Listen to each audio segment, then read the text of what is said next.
Ake sizifune sizithole Mabhodla TV. Mabhodla TV. I know my story. Mabhodla TV.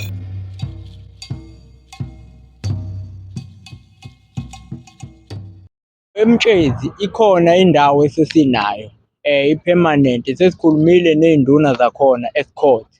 So savumelana sabonisana, base bethi-ke abadala bakhona vele leya ndawo bekuyindawo vele bekuyinsimu kaNomkhubulwane. Then thathe siyicelela kuBabulanga, wayesecelela nasey'nduneni. Iy'nduna-ke zase zisinika permanent. So sengenzela nani ukuthi nginazise nokuthi uBabulanga mhla eseza kuMabhodla esembikela lolu daba ukuthi mhlambe kuqalwa nini ngoba indawo enkulu, umhlaba omkhulu, not ukuthi indawo encane, umhlaba nje omkhulu. Kwakulinywa vele kuwo, kwahamba kwayekwa injalo. Kunombono nje engizowubeka ikakhulu uma sizokondla isithombo masifakiwe. Bengizocela nje ukuthi ningibale kumkhakha womanyolo wokukhuthaza isithombo. Ngizoyidlala leyo ndima leyo. Akukho engikulindele, kodwa ulwazi engicabanga ukuthi sizokwazi ukuthi sisaphothane ngalo ngoba lo mkhakha wezolimo sengiwenze iminyaka, cishe unyaka ka-5 lona. Ngifundisa abantu ngezokulima, sayibiza ngentathakusa laphana ku-WhatsApp. Ya unyaka ka-5 lo. Maningi ama-research engike ngawenza in terms of ilokhuzana ukukhuthaza isithombo ngokuhlukana kwazo. Depend ukuthi hlobo luni lwesithombo. Asikhumbuleni ukuthi lezi zitshalo lezi esithi imfucuza nazo isuke kade iphila, mase yifile ukufa kwazo zisuke ziphethe imisoco ekade iphila ngayo. Ngaleyo ndlela leyo, njengoba isuke kade iphila ngayo, kufanele siyithathe leyo msoco leyo siyifake futhi ekudleni esikudingayo esizokusebenzisa kusasa. Kuyadependa ukuthi hlobo luni lokudla okusuke kufakwe emhlabathini. Kudepende futhi nanokuthi umhlabathi osuke usetshenziswe lapho uhlobo luni. Umkhakha wezokulima sengathi bungatholelwa isikhathi ngoba uhambo olude ngenxa yesikhathi esikhona njengamanje. Angicabangi ukuthi esesikushilo njengamanje kwanele ngoba izinhlaka ziningi ngalendlela exakayo. Kodwa ebengikusho ngizocela ukuthi nje ningifake kwilokhuzana yokukhuthaza. Kune-idea enginayo sengiyonge iminyaka, bengihlala eMlazi nganokuthi ngifuna ukuxhumana nomasipala ngenxa yale propaganda esikhona ka-government yokungabi neqiniso ukuthatha i-idea yomunye umuntu. Ngithe ngizozama ukuthi ngivele nginikele ngayo la ngenhloso yokuthi sikwazi ukuthi sibe nomanyolo wethu ozosenza isithombo ukuthi uma usibuka laphayana kube ngathi siyakhuluma indlela esihle ngakhona. Kodwa sisebenzisa nje into enganakekile. Khona lapho sobe sishaya inyoni ezimbili ngetshe elilodwa ngoba cishe siyabona lapha njengamanje. Ake ngenze nje isibonelo la. Khona kade bedla ubhanana, khona kade bedla i-aphula, umanyolo loyo. Kunohlelo kwakhona lapho olungase kuleyo mphakathi leyo olungavula amathuba ukuthi laba bantu kube nendlela yokukholektha yonke le lokhuzana lena. Iqoqo izofakwa kwi-blender enkulu, sekwenziwa umanyolo ababekwa kumagalani kwimphongolo emkhulu. Isiyasuka lapho isiyasaplaya ishona ensimini esiredi esemthethweni, isisebenza ey'thombeni. Sengivele ngayichaza lento. Yabo. Yeah. So ilo mbono loyo engithiya ngulokhuze. Lo mkhakha lona ngiwuthande kakhulu ngisesikoleni, kodwa ngibonile ukuthi ulwazi enginalo njengoba uBaba Mabhodla esungule uhlelo njengalolu behlangene nodumo lwelanga. Ngikuthakasele kakhulu ngase ngithi ilapho engizogiya khona-ke ekuthenini sicobelelane ngokolwazi. Kuncane lokhu, kuncane kubantu nje abahlala emalokishini. Luningi ulwazi esocobelelana ngalo. Ubone nje isithombo siyichelela sona inyanga amasonto amathathu ungachelelanga wena. Siyichelele sona wena ufake nje kanye amanzi khona ukulawula ukuphuma kwamanzi ephumela kuleso sithombo amasonto amathathu ungachelelanga. So njengoba ngisho nje ngithi ukuba khona kwami la nami ngikuthakasele at the same time ngizokwazi futhi ukuthi lolo lwazi ngokwey'nhlelo zikababa uMabhodla. Ngizoqinisekisa ukuthi ngiba khona ngi-attend ngabe imihlangano ngabe kukuphi lapho okuzobe kuhlangenwe khona, kodwa nje bengicela nje ukuthi ngiyinikele kulowo msebenzi onjengaloyo. Ngiyabonga. Sanibona, ninjani? Ngiyaphila, senginibingelani ukuthi nje ngiyanithanda. Ngibonga nje ukuthola ithuba esilinikezwe ubaba uMabhodla nje nani nonke ukuthi sizoyiveza. Njengoba ngike ngasho ngathi nengumakhosi, ngiphinde futhi ngibe umama wey'ntombi. Nginey'ntombi impela engiy'susa la ko-7 years no-21 amatshitshi, ngithi kuthiwa amatshitshi manje. Ngidila nalowo mkhakha, ngibuye ngidile nalo mkhakha lo wethu-ke, kodwa ngeke ngiwubize ngale ndlela abawubiza ngayo ngoba vele uma ufake kanje abantu bakubiza ngawo wonke amagama, but-ke ngiyajabula ngoba ngimuhle nginjalo. Siyabonga nje ithuba, ngibonga nje nokubona uDumo Lelanga, ngibonge nje nobhuti lo oshuthayo, abantu engihlale ngibabona kwi-podcast nje mebevela, ngibonge nokunibona nje nonke. Ngiyathemba ukuthi nesi sizosebenzisana ngako konke okushiwoyo, sizolandela ngendlela yakhona. Nami ngisemncane, ngiyakhula kwezinye izinto, nami khona sengikhulile kubona, even though nami bengazi ukuthi khona engikwazi, kodwa ngathi ngithole more. Engazi ukuthi nje kuyahlaleka, engathi singahlalisana kahle, ukuthi la singaboni kahle khona singalwi, siloke nje sibuyisana, siqoqana ngoba into enabantu abaningi sometimes kwesinye isikhathi izama ukuphuma esandleni, kodwa nje silo siyincenga nje kancane, akekho omkhulu kunomunye. Njengoba sila nje sonke sibiziwe amathongo ethu ukuthi asihlanganeni. Ukube bengathandi ngaba ufikanga lo mhla 14, ngabe mhlawumbe ufike lo mhla 14 sesingasazwani. Yiloko nje engifuna nje ukukudlulisa ukuthi ninganginaki, but nje omama kuningi sisazokwenza sinabo. Ngiyazi ukuthi maningi ama-challenge esibhekane nawo as thina sabantu besifazane emakhaya, iy'ngane ziyasihlupha ngendlela ezisihlupha ngakhona. Ngisho ungenza yonke into ongathi uyayenza, ukhuleke uma ukhuleka la ukhuleka khona, kodwa ubona ngathi usawenzanga kahle as nje sewomama. Ngiyazi ukuthi i-challenge enkulu le esibhekene nayo sabantu besifazane, siyadinganga ngesinye isikhathi ukuthi sihlangane, singanciki kakhulu kobaba. Njengoba thina siyinsika nje kuthiwa umama uyena nsika, sike sihlangane nje sowomama nje sikhulekele lesimo lesikhona, lesivunguvungu sey'ngane zethu esingazazi ukuthi siqhamukaphi, ngoba ezinye izinto ziyenzeka ngale emnyameni. Njengoba usuke ungekho ulele awazi, ubona izinto seziloke nje izinto uthi ufuna inhlanhla ngala, inhlanhla ingaqhamuki, kanti ingane yakho ayikutshela ukuthi isimoshile ngale. So njengoba sekumoshekile, sekumoshekela wonke umuntu ngoba isingisi ngaba nje ezweni kuba kwakukhuleka ngale ndlela le kufanele ngabe kukhulekwa ngayo, ngoba uma ukhuluka ngampela ubizwe oqamata bangampela bayakuphendula. Yabo nje mina ngufakazi waloko ukuthi kuyenzeka. Umuntu owayengazi ngalesa sikhathi uma ngibona manje akabhilive ukuthi mina, cause wayengithatha ngale ndlela angithatha ngayo, kodwa ngedlozi nje angifuni ukuthi ngoNkulunkulu, ngedlozi nje lilodwa ngikude kakhulu. Angifuni nokusho ukuthi ngikude, futhi ngiyabona ukuthi I'm still going far. Ngiyazi ukuthi nabanye abanayo i-hope, ibane-hope. Bukela la kumina, mina nje ngiyi-victim yayo yonke into ongayicabanga emhlabeni, ukuthi ngiyazi abe yilutho lo, kodwa namhlanje naku ngimela phambi kwenu. Nobody knows ukuthi ngangizokwazi ngangizoma la, kodwa ngedlozi ngendlela lingitarabhe ngayo, lingitarabhile le ndlela nje ngihambe kakhulu, but ngayitshela ukuthi hayibo yini ndaba kube yimina sengihlupheka kangaka. Yabo ziningi izinto esidlula kusona zomama, but nje into enginithembisa yona ukuthi nje njengoba sesila sihlanganeni, asiphinde futhi sihlangane sihlangane. Khona into esophuma nasabantu besifazane ukuthi enene awunaki ukuthi uyasaba ukungitshela, ngitshele khoneni, sikhulumeni, sihlanganiseni, singabukwa yizwe. Yabo uma ngabe ngiphuma ngiza kuwena, angazi ukuthi ngiza kumuntu engimthembayo, uma ufuna into kumina angeke ngisho hayi bese fikile. Yabo lonto asingabi labo mama, yabo njengoba sedleswe la, asibe labo mama abahloliwe, asebeyazi into ukuthi omunye umuntu uyakwazi ukusiza omunye umuntu. Singabukelani phansi, ngoba ukubukelana phansi ikona lokho okwenza ukuthi izwe libe nje. Ngiyabonga. Sanibonani. Ngizoqala ngokubonga nje kakhulu leli thuba, okuyinto eyihlezi senhlizweni yami ukuthi ziningi izinto engama-ideas nengifisa ukuzenza, kodwa ngibuka ukuthi ngeke ngikwazi ukwenza ngingedwa. Ngidinga abantu abacabanga njengami nabanalento esibuka ngayo. So sine-challenge esikhathi samanje ukuthi iy'ngane zethu zidonswe kakhulu i-entertainment, zadonswa kakhulu i-TV. So ukuze siyibuyise sidinga nathi ukuthi senze lezi zinto eziyithandayo. So mina ngisemkhakheni kakhulu wokubhala ama-short stories, ngiphinde ngisihlonze amathalente ey'nganeni, inkondlo, ukucula, yonke leyo nto.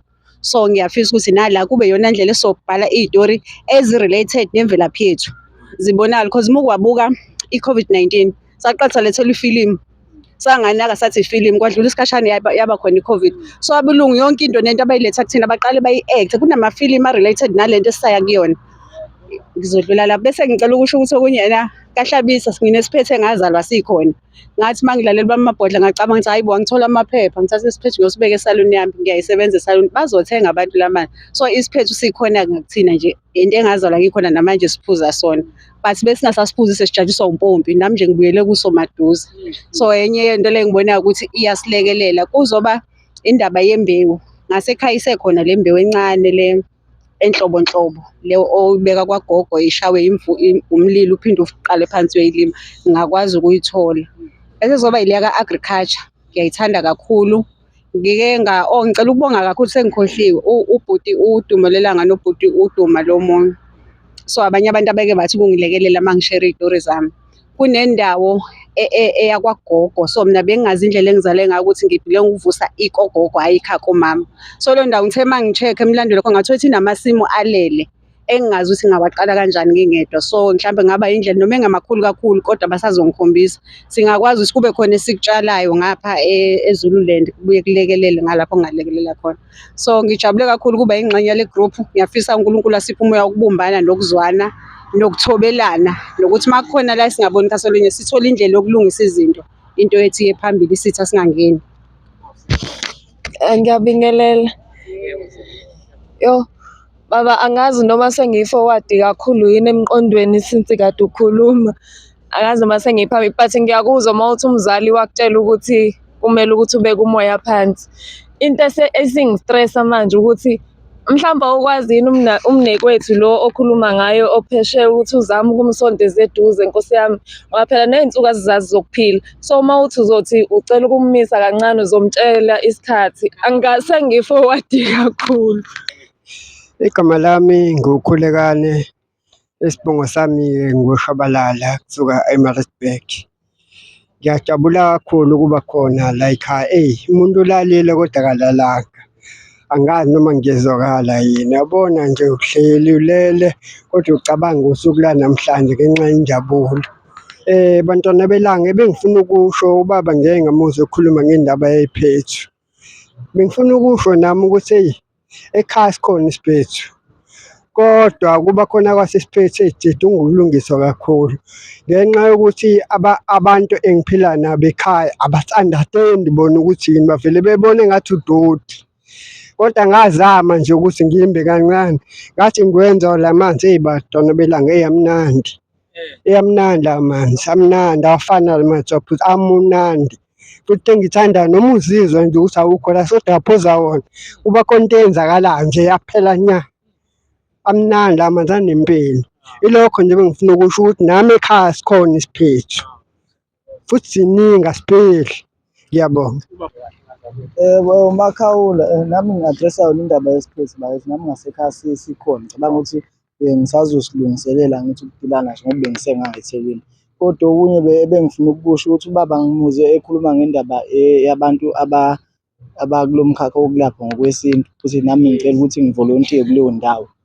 Khona engikwaziyo nami engicabanga ukuthi ngingasiza ngakho ey'feni ey'khona. Hayi no ngizohlephula nje okuncane okungatheni bakithi.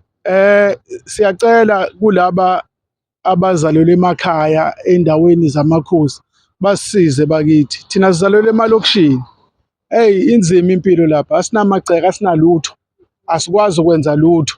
Okusho ukuthi uhulumeni mayisijaha ningadina manje sibona sifike emakhayeni ngoba sesiyingane zodwa, iy'ngane zodwa zikamama noMphithukazi. Khona lo sisi lo obizwa angimazi ngilikhohlwe igama lakhe. Kodwa bake bamfaka egroupini lo owudokotela thizeni lo inkulumo yakhe engathi mangiyilalela ithanda ukuphuma kakhulu uhulumeni engathi u-against uhulumeni naye. Lo sisi omuhle nje ngohlobo lwesimangaliso. Nake namfaka egroupini lo kuthiwa udokotela. Lo wathi ufuna ukwakha indawo isikole ingane ifunde emakhaya ngiyamkhohlwa usisi baba. Wayengene kule group yokuqala wafakwa yinina nifaka ividiyo yakhe. Angazi uba lo wamfaka la egruphini. Angizwa mawami? Yebo. Bengifisa-ke baba ukuthi njengoba sifuna ukuthi sivuke siy'thole abantu abafana njengalaba ya ngoba lo muntu akekho political. Yena usesimeni sokuthi ufuna ukuvusa isizwe. Manje umuntu ofana njengalowa nina njengabantu abaphambili enikwaziyo ukuthola abantu abafana nalaba, ngiyacela bafowethu nisondele eduze kwakhe lwasisi. Sithi mangabe siyinyusa le nqola yethu abe yena njengomuntu ozosupporta ngoba uyambona akekho political. Yena uyasho ukuthi unayo imali nohulumeni wamfanda bazidla imali zakhe nayo yonke into. So umuntu ofana njengalowa siyamdinga kulento yethu ukuthi akwazi ukuthi asisize. So siyacela bafowethu nini enikwaziyo ukuhlangana nabantu abaphezulu nimdonse lwasisi ngoba unayo yonke imali, angifuni uqamba amanga. Siyamdinga umuntu onemali ey'ntweni ey'fana njengalezi. Yes, kanti nezolimo wakhuluma ngazo kakhulu yabo. So ilokho nokuthi uma sekwakhiwa iy'kibha siyacela kube lezi y'kibha ezo-wash and wear bafowethu, ungasakheli lezi ndwangu ey'qinile zakudala. Uthenye into abayizangoma siyacela bakithi njengoba umfowethu eseqhamukile ukuthi yena uphathisiwe emakhambeni, bavele ningafaki ubuhlali mahhala nje kanti nizangoma nifuna ukuvela obala ngoba phela amakhambi siwathola kunini. Mina ngiyona inyanga, mina ngumthandazi ngokuphiwa, ngumuntu wamanzi. Noma ngingena emthini la ngingena ngoba amakhehle esuke engitshengisile, kodwa laba abaphethe amakhamba bavele bakithi kuhlanganweni ukuze kwazeke ukuthi silapheke. Siyagula nganza kwethu, akusho ngoba nanga umthandazi nami ngumuntu ngiyagula, nami nginey'nkinga zami. Ngakhuluma noDumo Lwelanga ngelinye ilanga ngathi ngicela ngibeke izandla kodwa sikhuluma naye eceleni, wangihleka wathi hayibo ngakubeka kanjani izandla mina, uyayibona ingoba ngibona amandla kuyena, uyabo, enginawo akanawo, nanawo anginawo mina, yabo. So mina ngulo muntu othatheka kancane ngokokuzalwa. Mina ngidlula la abantu bengakwazi ukudlula khona. Uma kuthiwa kubanje inkosi lapha ngafike ngidlule mina ngoba umuntu mengibuka ngidlule, yabo. Indlela engizalwe ngayo, indlela engiyiyona. So noma-ke ngibika inkinga engisuke ngibhekene nayo, ngiyibika ngaleyo ndlela. Nathi siyadinga ukuhlahlela. Akusho ukuthi mangabe ukwazi ukubonisa umuntu into ebese ethi hayi ngempela hayi kunjalo, ebese mina ucabanga ukuthi no. Njengoba sila siyafana, akekho ngcono kunomunye. Nami nginenkinga njengoba nawe uney'nkinga. So bafowethu njengoba siy'ngane zikamama nomphethukazi, ngicela sibambeneni sibe munye sibe imbumba. Lokho kuyosisiza. Vele mawuzela ingane ayifani. Khona ingane yakho othi uma uyibuka ubothi hey umsangano, kodwa kubalulekile ingane yakho. Asibonge. Phinde ngibingelele kubantwana belanga. Amen. Mina ngisukuma ngoba ubhuti eseshilo laphayana ukuthi asingathuli sibe sifakile ubuhlalo. Nami iyangithinta-ke leyo ngoba nami ubuhlalo ngibufakile. Sengithi nami angisale sengidlula ngisho ukuthi mina ngiphiwe esiphiweni sikamoya ekuthandazeni.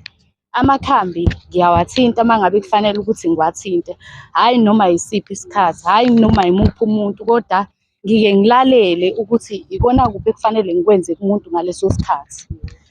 Ikona nje kuphela ebengifisa ukukudlulisa, ebese ngiphinda futhi ngidlulisa la kulo mkhakha lo waka-agriculture lo wey'nkukhu okwakhulunywa ubaba Gumede.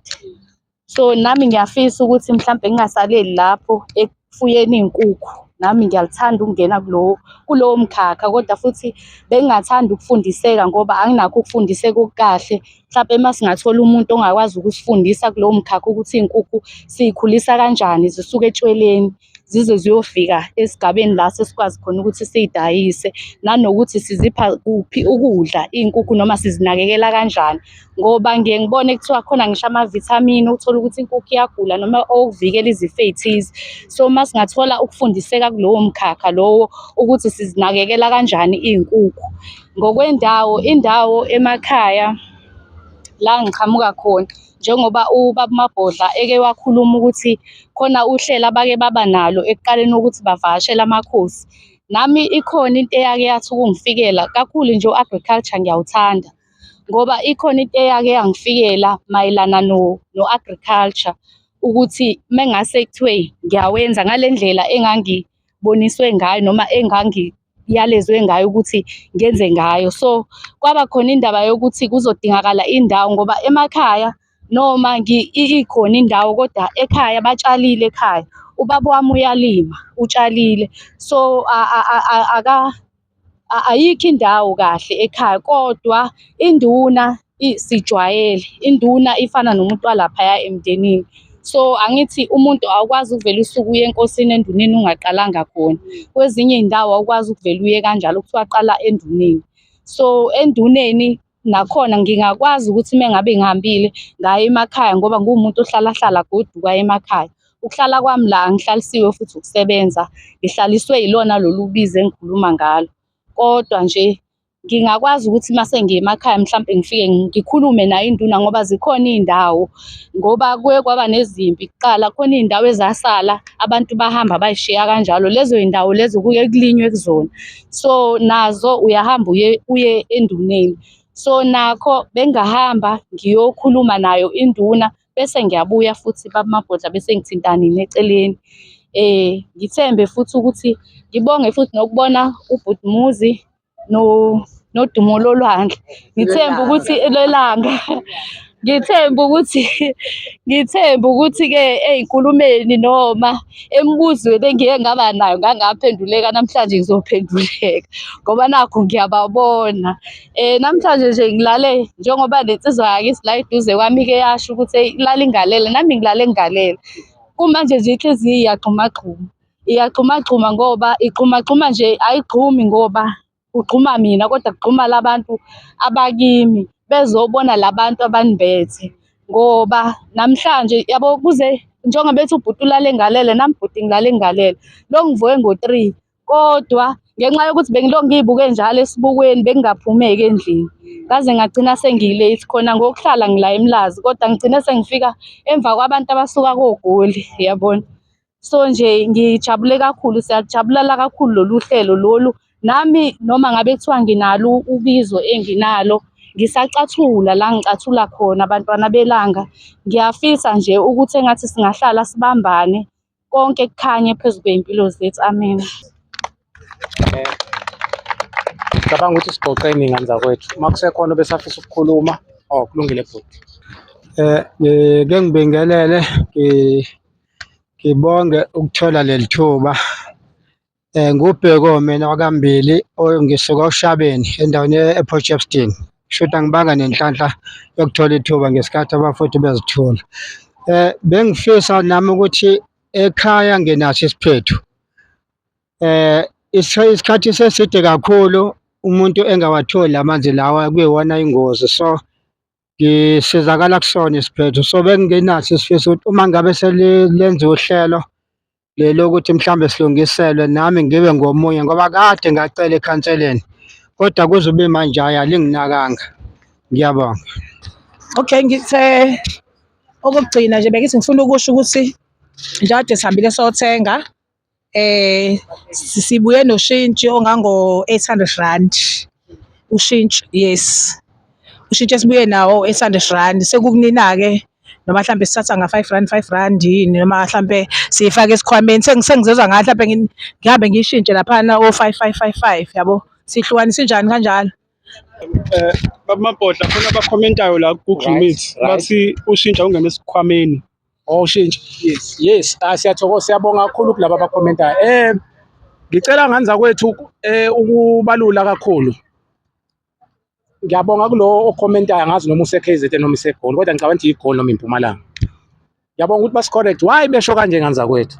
Yingoba phela njengoba kade sidonate bengeyona KZN kuphela, neGoli neMpumalanga. So siyabonga kakhulu, sibonge kulaba baseGoli. Ake ngikhulume neMpumalanga. iMpumalanga iGoli, siyabonga kakhulu ukuthi nibe yiphathi ka-Google Meet ngane zakwethu noma umcimbi ungakwazanga ukuqala ngesikhathi esifanele. Ubuxhakaxhaka-ke besisalungisela nina ukuthi nani nibe yingxenye ku-Google Meet kuphinde futhi kuzoba ney'nkinga zokuthi besilinde abanewethu ukuthi sibe nabo la kulolu hlelo. Sesikwazile ukuthi sixoxe noma sesixoxe sesigijima, kodwa vele iy'nhlelo zisaqhubeka. Ngicabanga ukuthi okuningi nikutholile, so moving forward sophinde sihlangane egruphini si-update-ane. Sibonge kakhulu kwabakwazile ukungena eMpumalanga, sibonge kakhulu kwabakwazile ukungena e-Eastern Cape nabanye abayingxenye KZN. Siyabonga kakhulu, uNkulunkulu anibusise. Isikhathi niphinde ninike futhi sona siyabonga nama-advise ukuthi imali iye esikhwameni. Bese ngishilo-ke egruphini ukuthi isitifiketi sesikhona, account siyoyivula next week, sizoyithatha lo mali soyifaka kwi-account yelento ake sifune siyithole, sibuye futhi nama-receipt sizowa-post egruphini. Angithokoze kakhulu. Ngane zakwethu ngicela ukuthi sivale. Ubani ozosivalela ngomkhuleko?